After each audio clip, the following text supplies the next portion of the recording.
పిల్లలకు చిన్నవారికి ఆశీర్వచనాలు. ఈరోజు ఈ కార్యక్రమానికి రావడం నాకు ఎంతో సంతోషంగా ఉంది. ఆచార్య సాతుపాటి ప్రసన్నశ్రీ గారు నన్ను ఈ కార్యక్రమానికి ఆహ్వానించినప్పుడు నేను తిరుగుతున్న పరిస్థితుల్లో ఈ మధ్య విమానం అంతరం ఉండడం వలన ఏమన్నా అవుతుందేమని కొద్దిగా నేను కంగారు పడ్డాను. కారణం ఏంటంటే ఇంత మంచి కార్యక్రమాన్ని మీ విశ్వవిద్యాలయం చొరవ తీసుకొని మరి కేంద్ర ప్రభుత్వ విద్యాశాఖతో భారతీయ భాషా సమితితో కలిసి ఈ కార్యక్రమాన్ని ఏర్పాటు చేయడం నిజంగా చాలా సంతోషకరమైన విషయం. దానికి ముందుగా నేను ఇద్దరిని అభినందిస్తున్నాను, విశ్వవిద్యాలయాన్ని అలాగే భారతీయ భాషా సమితిని. అయితే మన అదృష్టం కొద్ది ఇవాళ ఇండిగో విమానం సమయానికి వచ్చింది.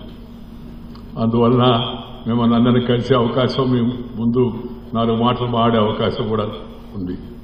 దాంతోపాటు నేను మధ్యాహ్నం మళ్ళా వెళ్లాల్సి ఉంది కాబట్టి మిగతా ప్రముఖులు ఎవరు ఉన్నారు, విల్సన్ గారు, ప్రసాద్ గారు, ఇంకా ఇతరులు వాళ్ళ యొక్క ప్రసంగాలు తర్వాత పెట్టారు. కారణం ఏంటంటే మళ్ళీ ఆలస్యం అయితే నాకు విమానం మళ్ళీ తప్పిపోయేటికి అవకాశం కూడా ఉంటుంది. నేను వరుసగా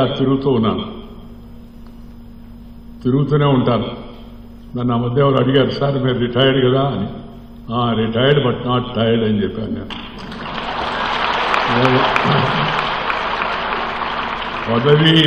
పదవీ విరమణ చేశానే కానీ పదవీ విరమణ చేయలేదు. తిరుగుతూనే ఉంటాను, మాట్లాడుతూనే ఉంటానని. దేశవ్యాప్తంగా ఉపరాష్ట్రపతిగా పనిచేసిన తర్వాత రాజ్యాంగ బాధ్యతని తప్పుకున్న తర్వాత రాజకీయాల్లో ఉండకూడదని నిర్ణయించుకున్నాను నేను. అలాంటి నియమం ఏమీ లేదు, కానీ ఒక పద్ధతి, ఒక సాంప్రదాయం, అది భారతీయ సాంప్రదాయం. ఒక రాజ్యాంగ పదవికి వెళ్ళిన వ్యక్తి మళ్ళా రాజకీయాల్లోకి రాకూడదని. మన రాజేంద్ర ప్రసాద్ గారు మన మొట్టమొదటి రాష్ట్రపతి. ఆయన కాంగ్రెస్ పార్టీకి అధ్యక్షుడిగా కూడా ఉన్నాడు. ఆయన రాష్ట్రపతిగా ఎంపికైన వెంటనే నేను కాంగ్రెస్ పార్టీ నుంచి రాజీనామా ఇస్తున్నా అన్నాడు. నేను కూడా ఉపరాష్ట్రపతిగా నా పేరు ప్రతిపాదించిన రోజే నేను పార్టీ నుంచి రాజీనామా ఇచ్చాను. చాలా బాధతో ఇచ్చాను, ఎందుకంటే పార్టీ తల్లి లాంటిది, గౌరవించింది. ఒక పల్లెటూరులో పుట్టినవాడిని అక్కడి దాకా తీసుకెళ్ళింది. కానీ రాజ్యాంగం ప్రకారం, ఒక ఉన్నత సాంప్రదాయం ప్రకారం ఉపరాష్ట్రపతి అయిన తర్వాత రాజకీయాల్లో ఉండకూడదని నేను విరమణ చేశాను. అయితే అలా అని పదవి విరమణ చేశాను కాబట్టి ఇంట్లో కూర్చోవడం కాకుండా నాకు వచ్చినట్టు అనుభవం, జీవన అనుభవం, 50 ఏళ్ల అనుభవం అవుతుందో ఈ అనుభవాన్ని యువతరంతో, నవతరంతో, ప్రజలతో పంచుకోవాలి. వాళ్ళ దగ్గర నుంచి కూడా కొంత విషయాన్ని సేకరించి దాన్ని అవసరమైతే చెప్పవలసిన దగ్గర చెప్పి వాటికి సమాధానం కనుక్కునే ప్రయత్నం చేయాలనే ఉద్దేశంతో నేను దేశవ్యాప్తంగా తిరుగుతున్నాను. కాలేజీలు, యూనివర్సిటీలు, ఐఐటీలు, త్రిబుల్ ఐటీలు, అలాగే రీసెర్చ్ సెంటర్స్, రైతు సంఘాల యొక్క సమావేశాలు, సాంస్కృతిక మరి కార్యక్రమాలు, వీటన్నిటిలో కూడా పాల్గొంటున్నాను. అందువల్ల నాకు సంతృప్తిగా ఉంది. జనానికి కూడా నాకు తెలిసిన విషయాలు చెప్పే అవకాశం కూడా కలిగింది. మొన్న శ్రీమతి సావిత్రి 90 సంవత్సరాలు ఆమె జయంతి రోజు ఒక పెద్ద కార్యక్రమం హైదరాబాద్లో మహోత్సవం చేశారు. ఎందుకంటే తెలుగునాట సావిత్రి ఒక గొప్ప నటి. సావిత్రిని మించిన నటి ఇప్పటి వరకు ఇంకా రాలేదు. అందుకే ఆమె మహానటి అని చెప్పి ఆమె పేరు పెట్టారు. ఎందుకు సినిమా కార్యక్రమం వెళ్ళానంటే అద్భుతమైన తన నటనా కౌశల్యంతో, అభినయంతో శృంగారం పలికించి, మనిషిని తాకుండా శృంగారం పలికించే గొప్ప కళ ఆమె ద్వారా మనకు లభించింది. అలాంటి ఉంచుకోవాలి. ఈరోజు ఈ యొక్క కార్యక్రమంలో పాల్గొంటున్న ఆర్డి విల్సన్ గారు, అలాగే తోటకూర ప్రసాద్ గారు, కె గిరిధర్రావు గారు, తలారి వాసు గారు, ఈ కార్యక్రమానికి చేసే మాతృభాష అభిమానులు, సాహిత్యవేత్తలు, వివిధ రంగాల ప్రముఖులు, అలాగే మన సమాచార మిత్రులు అందరికీ కూడా నేను ఒకవైపు అభినందనలు తెలియజేస్తున్నాను, మరొక వైపు శుభాకాంక్షలు కూడా తెలియజేస్తున్నాను. శాస్త్ర సాంకేతిక రంగాల్లో ఆంగ్ల పదాల స్థానంలో భారతీయ భాషల ఏకరూప పదాల రూపకల్పన దిశగా కేంద్ర ప్రభుత్వ భారతీయ భాషా సమితి ఆధ్వర్యంలో ఆదికవి నన్నయ్య విశ్వవిద్యాలయం నిర్వహిస్తున్న ఈ కార్యశాలలో పాల్గొంటున్న మీ అందరికీ ముందుగా నేను శుభాకాంక్షలు అందజేస్తున్నాను. ఇది చాలా ఉత్తమమైన కార్యక్రమం. ఈ మధ్యకాలంలో నేను దేశంలో తిరుగుతున్న అన్ని కార్యక్రమాలు ముఖ్యమైనప్పటికీ ఇది నాకు ఎంతో మనసుకు హత్తుకునేటక్క, ఎంతో సమాజానికి ఉపయుక్తమయ్యేటక్క, ఎంతో మన భారతీయ భాషను ప్రోత్సహించేటక్క అద్భుతమైన కార్యశాల నన్నయ్య విశ్వవిద్యాలయం మరి నిర్వహించడం చాలా సంతోషం. దాంట్లో పాల్గొంటున్న మీ భాషాభిమానులందరికీ కూడా వివిధ భాషల్లో కూడా ఏకరూప పదాలను సమీకరించే ప్రయత్నం చేయడం ఎట్లుందో ఇది చాలా మంచి కార్యక్రమం.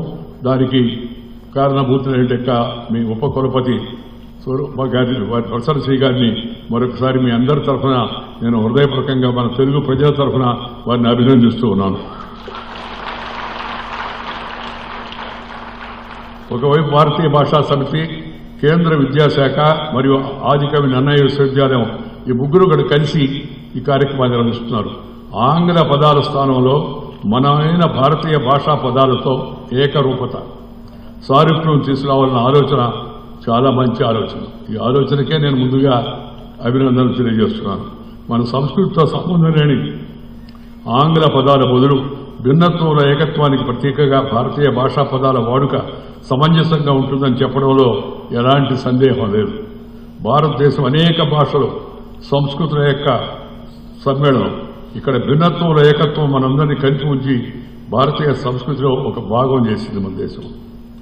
ఎన్నో భాషలు, ఎన్నో కళారీతులు, ఎన్నో సాంప్రదాయాలు, ఎన్నో రకాల వస్త్రధారణలు, వీటన్నిటి మధ్య మనందరినీ సంస్కృతి, మన భారతీయ సంస్కృతి కలిపి ఉంచుతుంది. विविधता में एकता भारत का विशेषता, अलग भाषा अलग वेश फिर भी अपना एक देश, irrespective of caste, creed, sex, religion and region, India is one, we are one nation, we are Bharatiyas. ఎవరు మీరంటే మేము భారతీయులం, ఆ తర్వాత మేము తెలుగువారం అని చెప్పుకునే విధంగా మన దేశం అన్ని విభిన్న ఉప సంస్కృతులకు, అనేక రకాల భాషలకు, వీటన్నిటికి కూడా నిలయంగా ఉంది. ప్రపంచంలో బహుశా ఇన్ని భాషలు కలిగిన దేశం ఇంకోటి లేదు. మన భారతదేశానికి ఆ ప్రత్యేకత ఉంది. ఆ ప్రత్యేకతలో భాగమైన మనం ఆ ప్రత్యేకత ఇలాగే కొనసాగిస్తూ ఉండాలి, ఇంకా ముందుకు తీసుకెళ్తూ ఉండాలా, ఇంకా మంచి పదాలను సృష్టించాలా, మంచి పదాలను వాడుకలోకి తేవాలా. ఆంగ్ల భాషను మన దైనందిన వ్యవహారాల్లో ఆంగ్ల భాషను పక్కన పెట్టే పరిస్థితి రావాలి. బయట వాళ్ళతో మాట్లాడాలి, బయటకు మనం ఉత్తరాలు రాయాలి, ప్రత్యుత్తరాలు రాయాలంటే ఆంగ్లంలో రాయొచ్చు, కానీ భారతీయులకు ఆంగ్లంలో రాయాల్సిన అవసరం లేదు, తెలుగు వారికి ఆంగ్లంలో రాయాల్సిన అవసరం లేదు. కానీ దురదృష్టవశాత్తు ఆ ఇంగ్లీష్ వాళ్ళు వచ్చి మన దేశాన్ని ఆక్రమించి, మనల్ని పరిపాలించి, మన సంపదలంతా దోచుకొని, మన వాళ్ళు కొంతమంది బుర్రలో కూడా దోచుకోబోయారు వాళ్ళు. అందుకని ఇంగ్లీష్ వాళ్ళే గొప్పోళ్ళని, మనమంతా మామూలు వాళ్ళమని వాళ్ళ గొప్పతనాన్ని కీర్తించే విధంగా వాళ్ళ పరిపాలనలో చరిత్ర అంతా కూడా వాళ్ళ యొక్క గొప్పతనంతో నింపేశారు. Robert Clive the great, Alexander the great, దేని గ్రేటు? ప్రపంచ దేశాలపై దాడి చేసి ధ్వంసం చేసేందుకు గ్రేటా? అది వాళ్ళ చరిత్ర అలా రాశారు. స్వతంత్రం వచ్చిన తర్వాత కూడా దురదృష్టవశాత్తు ఆ చరిత్రనే కొంతకాలం చదువుకోవాల్సి వచ్చింది. కానీ ఇవాళ భారత ప్రభుత్వం మన యొక్క కస్తూరి రంగన్ గారి ఆధ్వర్యాన ఒక నూతన కమిటీని ఏర్పాటు చేసి ప్రముఖులందరితో కలిపి నూతన విద్యా విధానాన్ని తీసుకొచ్చింది. ఆ నూతన విద్యా విధానాన్ని రాబోయే రోజుల్లో అంతా రాష్ట్ర ప్రభుత్వాలు, అన్ని విశ్వవిద్యాలయాలు కూడా నూతన విద్యా విధానాన్ని పూర్తిగా అర్థం చేసుకొని దాన్ని అమలు చేయాలని చెప్పి నేను కోరుకుంటూ ఉన్నాను. ఎందుకంటే మనం భారతీయులం, మన భారతీయ సాంప్రదాయాలు, మన భారతీయ భాషలు, మన భారతీయ సంస్కృతులు, వాటిని గుర్తించాలా, గౌరవించాలా. ఇందాక చెప్పిన బలహీనత ఇది కేవలం ప్రభుత్వాలు మాత్రమే కాదు, ప్రజల్లో కూడా వచ్చేసింది. మన కుటుంబంలో కూడా మనం పిల్లలకి మాట్లాడేటప్పుడు ఈ మమ్మీ డాడీ, మీడీ డాడీ, కేడీ, ఈ భాష ఎందుకు అలవాటు చేస్తారో నాకు అర్థం కావడం లేదు. అమ్మా అని పిలిస్తే అంతరాల నుంచి వస్తుంది, మమ్మీ అని పిలిస్తే బూతులో నుంచి వస్తుంది. రాత్రికి ఒకసారి కావాలంటే పడుకునే ముందు ఒకసారి అనుకొని చూడండి అందరూ, అమ్మా అంటే ఎక్కడి నుంచి వస్తుంది, మమ్మీ అంటే ఎక్కడి నుంచి వస్తుందని. మన భాషలో మాధుర్యం ఉంది, ప్రేమ ఉంది, వాత్సల్యం ఉంది, అనురాగం ఉంది, మమత ఉంది. ఇంత అద్భుతమైన భాషలో మనం మన ఇంట్లో మాడుకోకుండా మన పిల్లలు కూడా మనం చెడగొడుతున్నాం. దయచేసి తల్లిదండ్రులు కూడా చాలా మంది ఉన్నారు కాబట్టి ఈ విషయాన్ని గమనించవలసిగా కోరుతున్నాను. ఇంటిలో, వీధిలో, గుడిలో, బడిలో అమ్మ ఒడిలో నుంచి వచ్చిన భాష అయిపోతుందో అమ్మ భాషనే తప్పనిసరిగా మాట్లాడాలి అని మన అందరూ కూడా ప్రతిజ్ఞ తీసుకోవాల్సిన అవసరం ఎంతో ఉంది. మన భాష వచ్చిన వాటితో మన భాషలో మాడకుండా ఇంకో భాషలో మాడాల్సిన దౌర్భాగ్యం మనకి ఎందుకు వచ్చింది? అందుకని ముందు అమ్మ భాష, ఆ తర్వాత సోదర భాష, మన తమిళ్, కన్నడ, మలయాళం, మరాఠీ, అస్సామీ, పంజాబీ, భోజ్పురి, హిందీ, డోగ్రీ అనేక భాషలు ఉన్నాయి మన భారతదేశంలో. ముందు అమ్మ భాష, తర్వాత మన సోదర భాష, ఆ తర్వాత పరాయి భాష. First mother tongue, afterwards mother tongue, later any other tongue. నీ ఇష్టం దానికి వచ్చిన భాషలో వాడుతూ. కాబట్టి ప్రతి ఒక్కరు కూడా మాతృభాషలో మాట్లాడాలి. మాతృభాషను, మాతృదేశాన్ని, మాతృభూమిని, మాతృమూర్తిని గౌరవించిన వాడు మానవుడే కాదు అనే విషయాన్ని మనందరం కూడా గుర్తుపెట్టుకోవాల్సిన అవసరం ఎంతో ఉందని చెప్పి మీ అందరూ కూడా మనం చేస్తున్నాం. ఎందుకంటే మన మాతృమూర్తికి అంత స్థానం ఉంది. మదర్ ల్యాండ్ అంటాం మనం, బ్రదర్ ల్యాండ్ అనం, ఫాదర్స్ ల్యాండ్ అనం.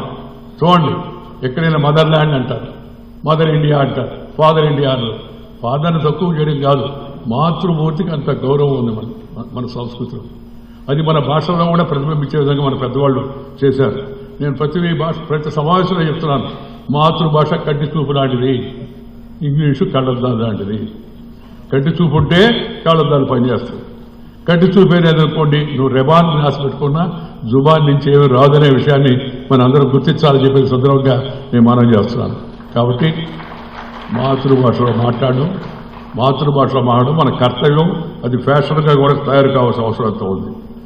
భాషకు సంస్కృతికి అవినాభావ సంబంధం ఉంది. భాష ఘన సంస్కృతికి ఒక జీవనాడి. ఉన్నతమైన సంస్కృతి ఉన్నతమైన సమాజానికి బాటలు వేస్తుంది. భాష ద్వారా సంస్కృతి ద్వారా సమాజం శక్తివంతం అవుతాయి.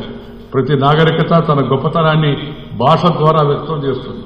మన ఆటలు, పాటలు, మాటలు, సంగీతం, కళలు, పండుగలు, పబ్బాలు, సామూహిక కార్యక్రమాలు, వ్యాపార సంబంధాలు ఇవన్నీ కూడా భాష లేకుండా పెంపొందలేవు. అంత ముఖ్యమైనది. సామాజిక పరిణామంలో భాష ఒక కీలకమైన ఇరుసు లాంటిది. ఇరుసు, బండికి ఇరుసు ఉంటుంది. బండిని చాలా మంది కొత్తకాలం వాడు చూడకపోవచ్చు. బండికి ఇరుసు ఎంతో ముఖ్యమో మన భారతీయ సంస్కృతికి భాష అంత ముఖ్యమైన విషయాలు గౌరవించాలి. భాష పోతే శ్వాస పోద్ది, భాష పోతే శ్వాస పోద్ది.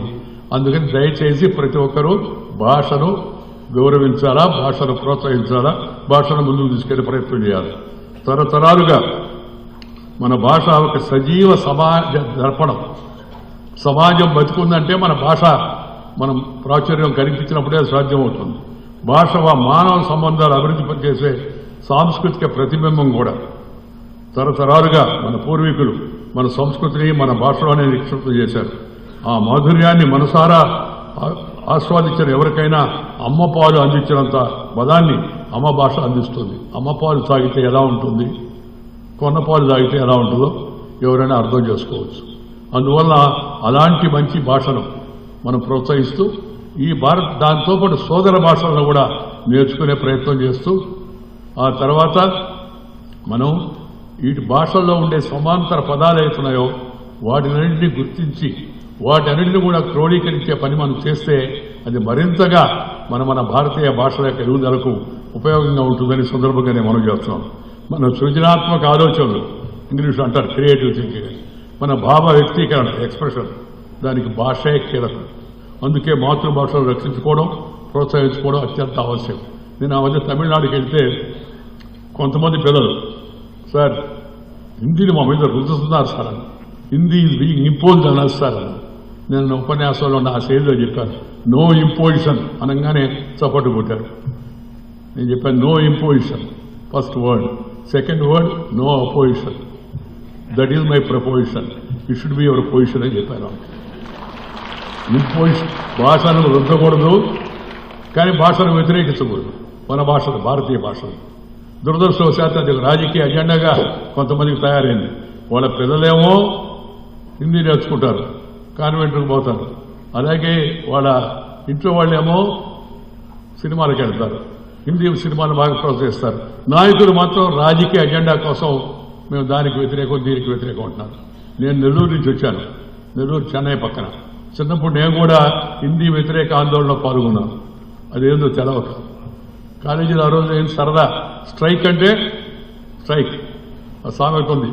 ఒక పేరెంట్ యూనివర్సిటీకి వెళ్ళాట, వెళితే అందరూ బయట నిలబడినారట. ఏనాయనా ఏమైంది అని అడిగారు. అడిగితే ఏమో వీఆర్ ఆన్ స్ట్రైక్ అన్నాడు. మేము స్ట్రైక్లో ఉన్నామని. ఏంది ఇష్యూ ఏంది నాయన అడిగాడు. We are on strike now, we will decide issue in the evening general body meeting అని చెప్పాడు. అలా ఆ రోజున అటు సమ్మెలు జరిగాయి. మేము అందరం బయటకు వచ్చాం. వచ్చి డౌన్ హిందీ అనడం మొదలుపెట్టాం. మా పక్కన ఒక్కరోళ్ళు వచ్చి ఒకరికొకరు, సార్ మన ఊళ్ళో హిందీ ఎక్కడ ఉంది సార్ అని అందరం ఆలోచించడం మొదలుపెట్టాం. నెల్లూరులో హిందీ ఎక్కడ ఉంది? ఒక్కరోడు చెప్పాడు, 2 దగ్గర ఉంది.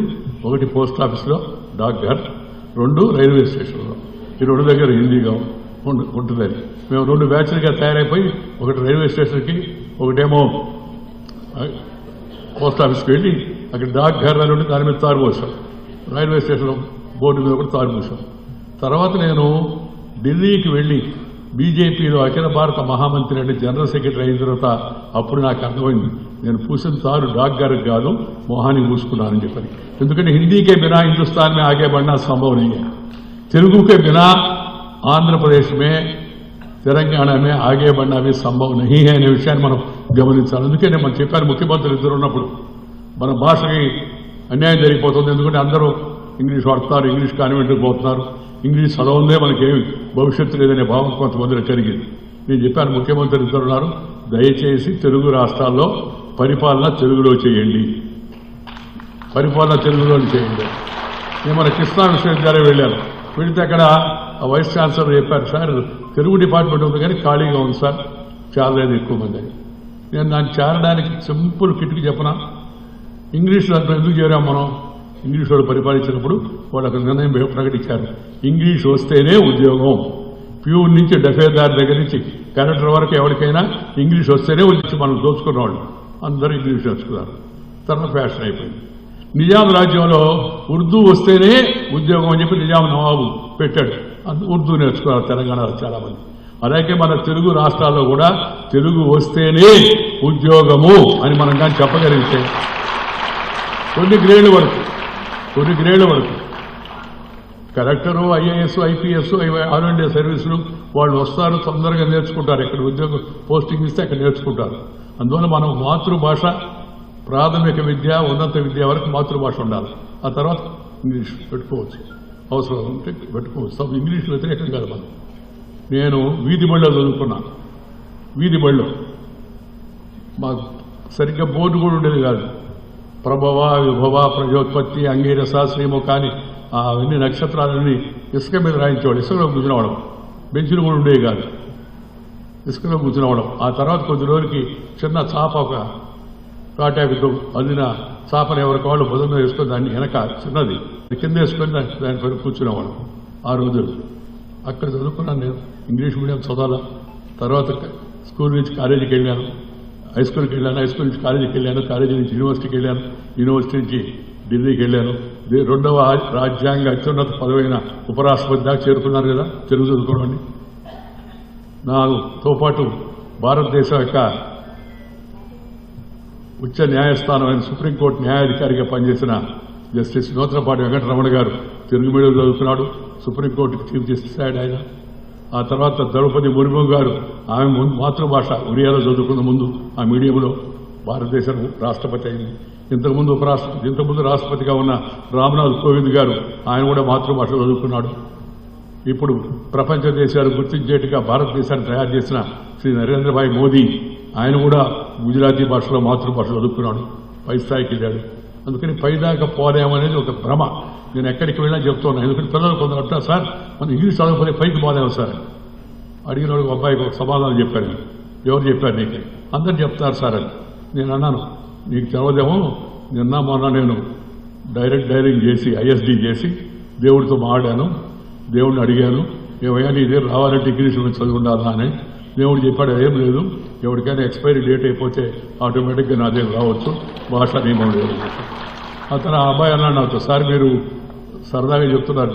నేను సరదాగా చెప్పాను, రాష్ట్రపతి, ఉపరాష్ట్రపతి, సుప్రీంకోర్టు ప్రధాన న్యాయమూర్తి, భారత ప్రధానమంత్రులు మాతృభాష అనుకొని ఆడదాకా చేరితే మనం చేద్దామా? ఇది ఒక తప్పుడు భావన. అందువల్ల ఈ భావన వదిలిపెట్టండి.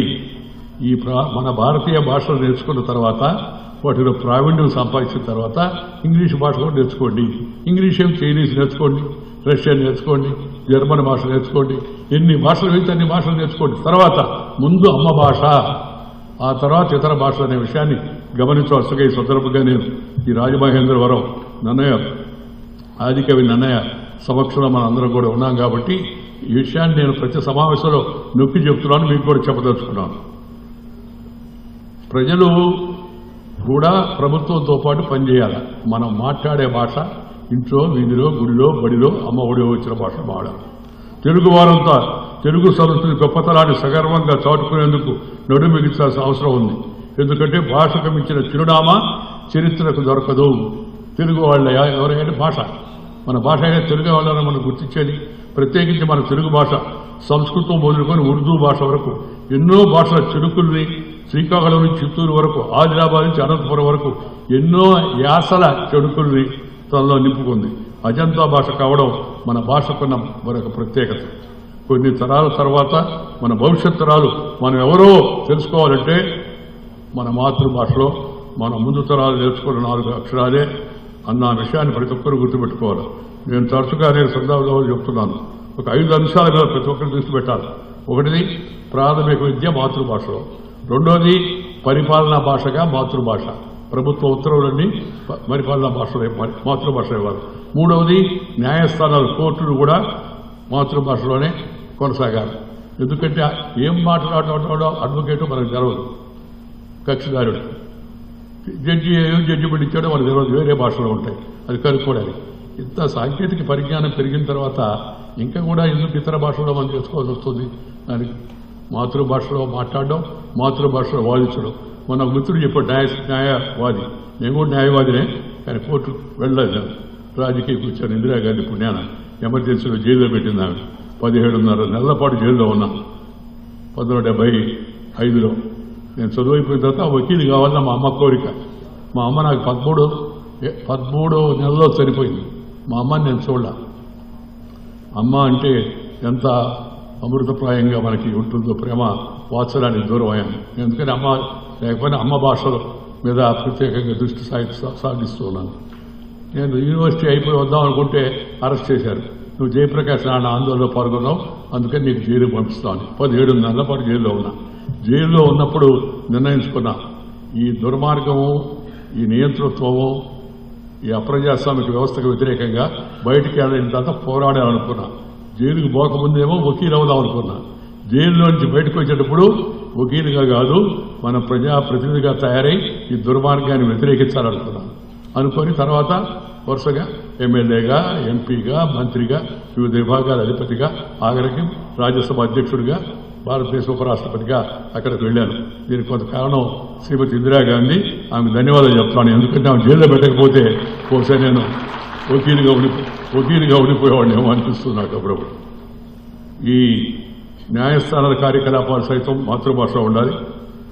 తీర్పులు కూడా మాతృభాషలో రావాలి. 4వది ఉన్నత మరియు సాంకేతిక విద్య, స్వదేశీ భాషల వినియోగం సక్రమంగా పెరగాలి. మన ఒక అబ్బాయి అన్నాడు, సార్ వకీలు ఆయన వకీలని నాతో మనం మాట్లాడేదంతా వాళ్ళకి తెలిస్తే కక్షిదారులకి మన అసలు సంగతి తెలవదా, వాళ్ళకి సరిగ్గా ఫీజు ఎవరేమో అని చెప్పారు. తెలవాలి కక్షిదారులకు కూడా మన వకీలు ఏ వాదిస్తున్నాడు, ఆయన ప్రతిభ ఎంతవరకు ఉపయోగపడింది, ఆయనకు భారతీయ న్యాయ స్మృతిలో ఎంతవరకు పరిజ్ఞానం ఉందనే విషయాలు కూడా కక్షిదారులకు తెలవాలి.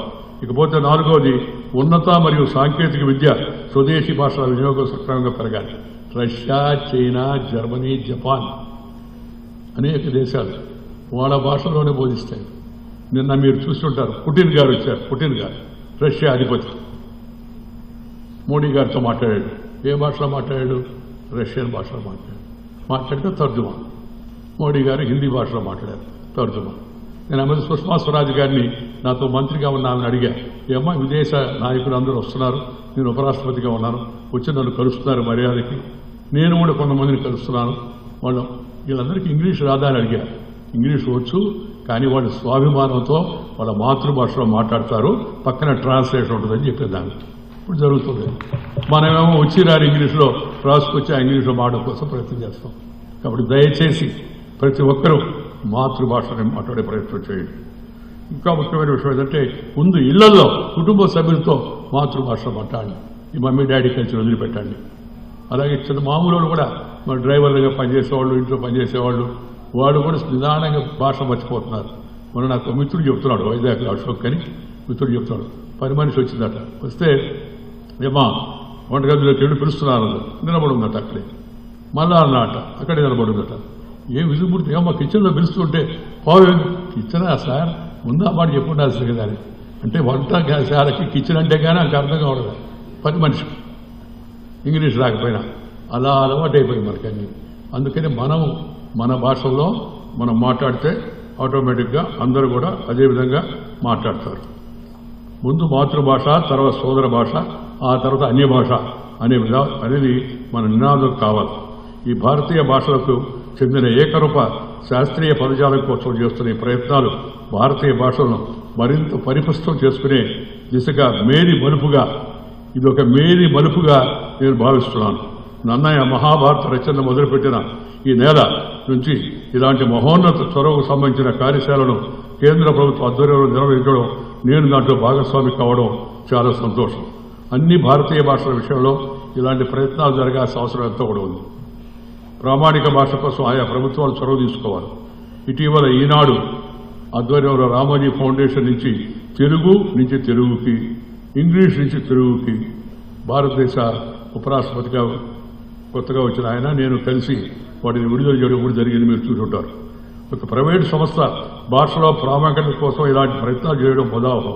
ఈ మధ్య ఆంధ్రప్రదేశ్ ఉప ముఖ్యమంత్రి శ్రీ పవన్ కళ్యాణ్ గారు సైతం సూర్యరాయేంద్ర నిఘంటు పునర్నిర్మించడం కోసం తీసుకున్న చొరవ అభినందనీయమైంది.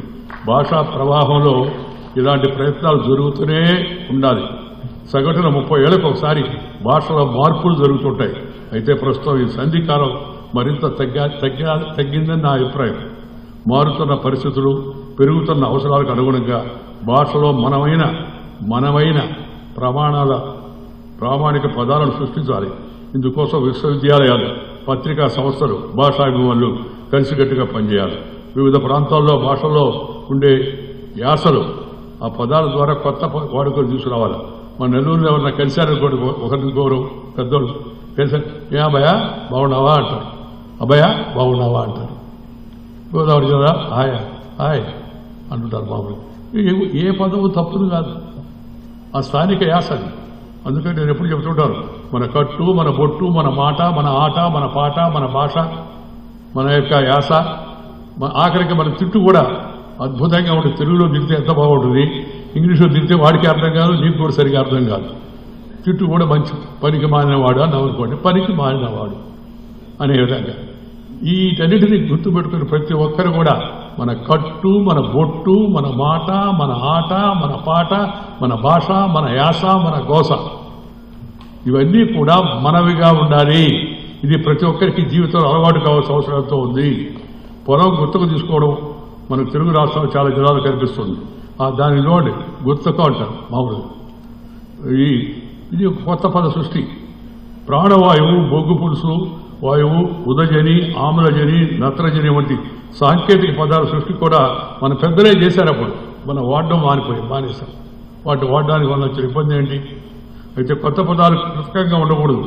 ఈ మధ్య వాట్సాప్లో తెలుగు పదాల పేరిట చాలా పదాలు వస్తున్నాయి. అయితే వాటిలో సింహభాగం ప్రయోజనకారి కానివే. మా డ్రైవర్లు మాడుకుంటున్నారు ఒకరొకరు.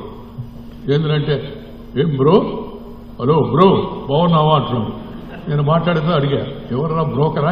ఏ బ్రోకర్? దేనికి బ్రోకర్ రా అన్న? బ్రోకర్ కాదు సార్. మరి ఏందన్న? బ్రదర్ అని. అన్నా, తమ్ముడు, బావా, అక్క, చెల్లిరా, అమ్మమ్మ, తాతయ్య అన్న జబ్బా అందరికి ఆంటీ. దేనికి? ఆమె ఆంటీయే, ఈమె ఆంటీయే. దేనికి ఆంటీయో మనకే తెలియదు మామూలుగా. ఈ పదాలు చొచ్చుకొచ్చే ఏదో కూడా మనం వరుస పెట్టి మన వరుసలతో మనం పిలుచుకునే పద్ధతి అలవాటు కావాలి. ఇది సాంప్రదాయం కావాలి. మన పెళ్లిళ్ళు కూడా నేను చూస్తుంటాను, కొంతమంది పెళ్లి పత్రికలు కూడా ఇంగ్లీష్ వేస్తారు. ఎవరికి ఏమైనా ఇంగ్లాండ్ ఎవరు ఉన్నారా అడిగాను నేను. కాదు సార్. మరి నీకు ఇంగ్లీష్ రాదు, చాలా మందికి ఇంగ్లీష్ రాదు. ఇంగ్లీషు శుభరేఖ ఎందుకు? శుభరేఖ. శుభ్రంగా మన శుభరేఖలు మన మాతృభాషలో ఎందుకు వేసుకోకూడదు? అలా వేసుకోకపోతే ఫ్యాషన్. ఆ ఇంగ్లీష్ అలవాట్లు కూడా వస్తున్నాయి. నేను ఎవరో ఫంక్షన్ పెట్టారు. ఆ ఫంక్షన్ అయిన తర్వాత బట్టలు పెట్టడం పిల్లల కానీ ఉంది, మంచి సంతోషం. కింద చూస్తే కాక్టైల్స్ పోదని అంటే ఏంది, అందరికి తోక పెడతారని అడిగాను నేను. కాదు సార్, కాక్టైల్ సార్ అంటే ఏం తయారు అడిగాను. అదే సార్, అది సార్ కాక్టైల్ అంటే వాళ్ళందరికీ డ్రింక్స్ ఇవ్వడం. పిల్లలకి బట్టలు పెడుతూ డ్రింక్స్ పెట్టే కార్యక్రమం చేయడం ఏం సాంప్రదాయం? పెళ్లిళ్ళలో కూడా చూస్తుంటాం, ఫార్వర్డ్ బై కాక్టైల్ అని. మంచి చక్కని పెళ్లి భోజనం, విందు భోజనం ఎంత అద్భుతంగా ఉంటుంది. నేను ఈ గోదావరి జిల్లా వాళ్ళకు, కోనసీమ వాళ్ళకి భోజనాల గురించి చెప్పలే, అద్భుతమైనటువంటి భోజనం ఉంది. అలా మంచి భోజనం పెట్టి సంతోషపడకుండా మందగాని భోజనాల బయట వాటిని తెచ్చుకొని వాటి కోసం మనం సాంప్రదాయాన్ని వదిలేసుకోవడం ఏమాత్రం కూడా మంచిది కాదనే విషయాన్ని సందర్భం వచ్చింది కాబట్టి చెప్తున్నాను. వంటగదిని కిచెన్ అనొద్దు, వంటగది అనండి. అన్నాన్ని రైస్ అనాల్సిన అవసరం లేదు, అన్నం అనండి. మార్నింగ్ నిద్ర లేచాను, ఉదయాన్నే నిద్ర లేచాను చెప్పలేము, మార్నింగ్ నిద్ర లేచాను. అలాగే good morning, good evening, good afternoon వదిలేయాలి. దానికి నేను ఈ మధ్య కొత్త మంత్రం కనిపెట్టాను. Good morning, good evening, good afternoon, good night. అది గుడ్ నైటో బ్యాడ్ నైటో మనకు తెలియదు. ఈ 5టి కలిపి ఒకే పదం. ఉదయం, మధ్యాహ్నం, సాయంత్రం, రాత్రి నమస్తే. 24/7 నమస్తే. ఉదయం నమస్తే, మధ్యాహ్నం నమస్తే. ఫోన్ చేసి పలకరించాలా, నమస్తే. బాగున్నారన్నా, బాగున్నారు అక్క, బాగున్నారు బావా, బాగున్నారు నాన్న అని అనలేవా? సాధ్యం కాదా? ఇది మనం అందరం అలవాటు చేసుకొని గుర్తుపెట్టుకోవాల్సిన అవసరం ఉంది.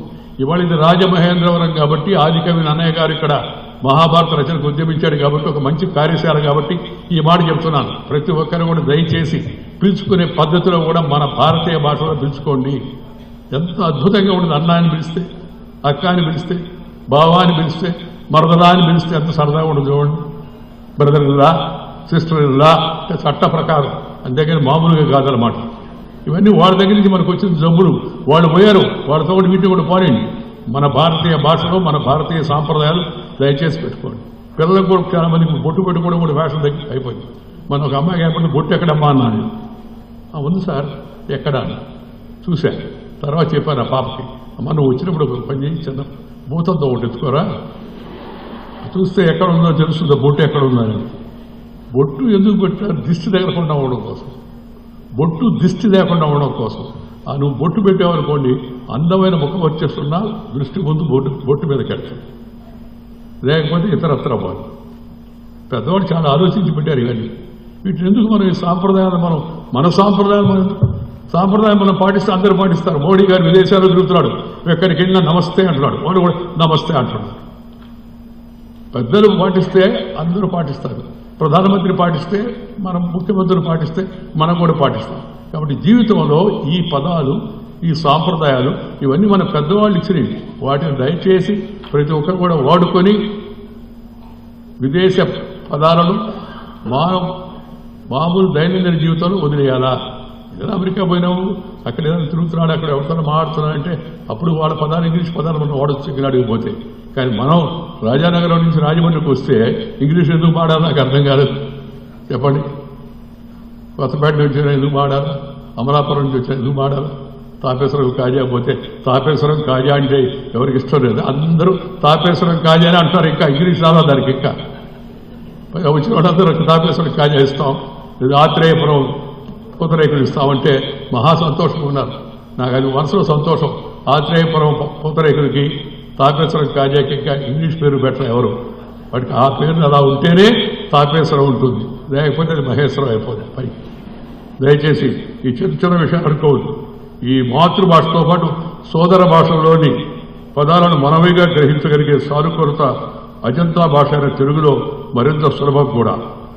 ఈ దిశగా ఆంగ్ల స్థానంలో అనేక నూతన భారతీయ భాషా పదాల సృష్టికి ఈ కార్యక్రమం ఊతమివ్వాలని, ప్రామాణిక దిశగా మరిన్ని ప్రయత్నాలు, పరిశోధనలు జరగాలని ఆశిస్తూ మరొకసారి మీ అందరికీ కూడా శుభాకాంక్షలు తెలియజేస్తూ ఈ కార్యశాల ఇవాళ రేపు అర్థవంతమైన చర్చలు జరిపి అనేక పదాల గురించి కొత్తగా తెలుసుకొని వాటన్నింటిని కలిపి సమిష్టిగా ఒక చిన్న పుస్తకంగా రూపొందించాలని చెప్పి నేను ఉపకులపతి గారికి చెప్తూ ఉన్నాను.